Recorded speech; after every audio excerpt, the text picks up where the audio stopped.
السلام علیکم دوستو، آج ہم آپ کو بتائیں گے دنیاوی محل کے بدلے جنت کی محل کا سودا۔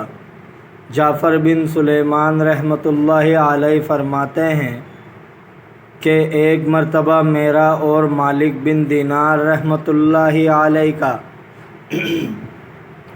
بصرہ میں گزر ہوا۔ پیرتے پیرتے ایک عالیشان محل پر پہنچے۔ اندر گئے تو دیکھا کہ اس میں مدد لگ رہی ہے اور ایک طرف کو ایک نہایت خوبصورت نوجوان، جو ہم نے کبھی ایسا حسین شخص نہ دیکھا تھا، اس محل کی تعمیر کا انتظام کر رہا ہے اور معماروں اور مزدوروں سے کہہ رہا ہے کہ فلاں فلاں کام اس طرح کرو۔ یہ دیکھ کر مجھ سے مالک بن دینار رحمۃ اللہ علیہ نے کہا، دیکھتے ہو یہ جوان کیسا حسین ہے اور اس مکان کے بنانے پر کس طرح حریص ہے۔ مجھے تو اس کی حالت پر رحم آتا ہے اور جی یہ چاہتا ہے کہ اس کے لیے اللہ تعالیٰ سے دعا کروں کہ اسے مخلص و برگزیدہ بنا دے۔ کیا عجب ہے کہ یہ نوجوان جنت کی جوانوں میں سے ہو جائے۔ ہم اس کے گفتگو سے فارغ ہو کر اس جوان کے پاس گئے اور سلام کیا۔ اس نے سلام کا جواب دیا، مگر مالک رحمۃ اللہ علیہ کو اس نے نہ پہچانا۔ کچھ دیر بعد جب اس نے پہچانا تو تعظیم کے لیے کھڑا ہو گیا اور بہت مدارات کی اور عرض کیا، حضرت کیسے تکلیف فرمائی؟ مالک رحمۃ اللہ علیہ نے فرمایا، میں تم سے یہ پوچھتا ہوں کہ اس محل میں تمہارا ارادہ کس قدر مال صرف کرنے کا ہے؟ کہا کہ 1,00,000 درہم۔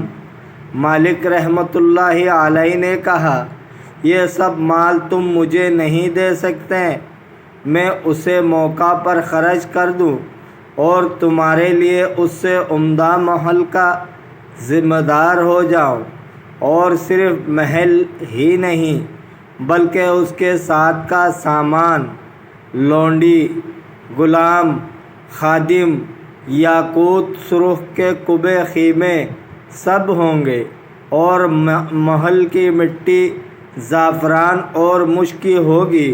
تیرے اس محل سے پائیدار اور وسیع بہت ہوگا، ابدالآباد تک قائم رہے گا اور اس کو کسی معمار کا ہاتھ نہ لگا ہوگا، صرف اللہ تعالیٰ کے کن ہو جا فرمانے سے بنا ہوگا۔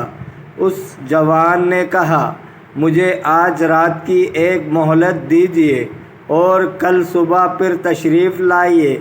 مالک رحمۃ اللہ علیہ نے فرمایا، بہت بہتر۔ جعفر رحمۃ اللہ علیہ فرماتے ہیں کہ مالک بن دینار کو تمام رات اس جوان کا خیال رہا۔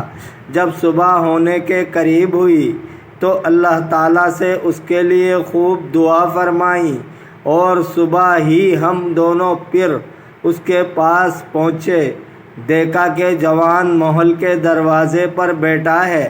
جب اس نے مالک رحمۃ اللہ علیہ کو دیکھا بہت خوش ہوا اور کہا، کل کا وعدہ بھی یاد ہے؟ مالک رحمۃ اللہ علیہ نے فرمایا، ہاں یاد ہے، کیا تم ایسا کرو گے؟ کہا، ہاں ضرور۔ یہ کہہ کر اس نے مال کے توڑے منگوائے اور ان کے سامنے رکھ دیے اور دعوت قلم اور کاغذ منگایا۔ مالک رحمۃ اللہ علیہ نے اس کاغذ پر اس مضمون کا اقرار نامہ لکھ دیا، بسم اللہ الرحمن الرحیم۔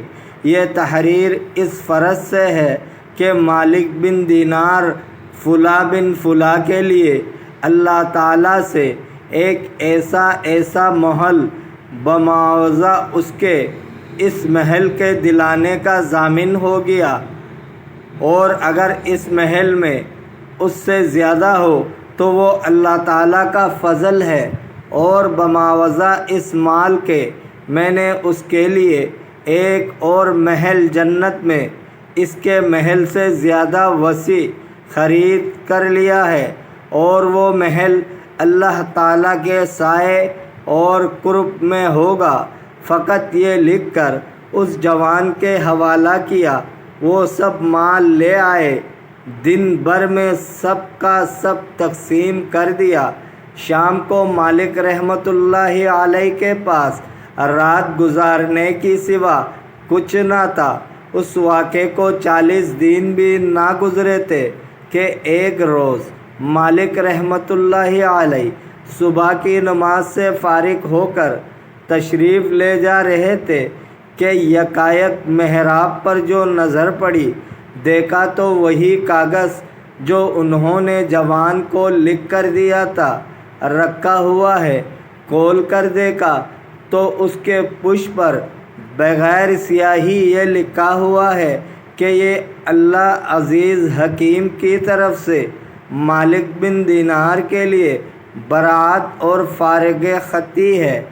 جس محل کی تم نے ہمارے اوپر ضمانت کی تھی وہ ہم نے اس جوان کو دے دیا، 70 حصہ اور زیادہ دیا۔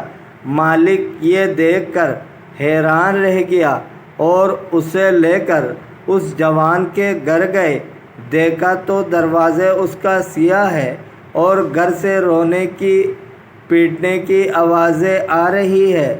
ہم نے جوان کا حال پوچھا، معلوم ہوا کہ وہ کل مر گیا۔ پھر ہم نے غسل دینے والے کو بلا کر پوچھا کہ کیا تم نے اس جوان کو غسل دیا ہے؟ اس نے کہا ہاں میں نے ہی دیا ہے۔ مالک نے پوچھا اچھا بیان کرو اس کی موت کس طرح ہوئی؟ کہا اس نے مرنے سے پہلے مجھ سے یہ کہا کہ جب میں مر جاؤں تو مجھ کو تم غسل کفن دینا، اور ایک پرچہ دیا، اور وہ یہ کہا کہ اس پرچے کو کفن میں رکھ دینا۔ میں نے اس پرچے کو کفن میں رکھ دیا اور اسے دفن کر دیا۔ مالک رحمۃ اللہ علیہ نے وہ پرچہ جو محراب سے ملا تھا نکال کر اس غسال کو دکھایا۔ وہ دیکھ کر فوراً بول اٹھا کہ خدا کی قسم وہ یہی پرچہ تھا جو میں نے کفن کے اندر رکھ دیا تھا۔ اس کے بعد ایک جوان کھڑا ہوا اور مالک سے کہا کہ میں آپ کو 2 لاکھ درہم دیتا ہوں، آپ ایسے محل کے کفیل ہو جائے۔ فرمایا ہو گیا جو ہونا، وہ بات گئی، اللہ تعالیٰ جو چاہتا ہے وہ کرتا ہے۔ بعد مالک بن دینار رحمۃ اللہ علیہ جب کبھی اس جوان کو یاد کرتے، روتے اور اس کے لیے دعائیں فرماتے رحمۃ اللہ علیہ۔ دوستو اگر آپ کو ویڈیو اچھی لگی ہے تو لائک کرے، شیئر کرے، کمنٹ کرے، چینل کو سبسکرائب کرے۔ اپنے بہت سارے خیال رکھیے گا۔ ملتے ہیں اگلے ویڈیو میں۔ اللہ حافظ۔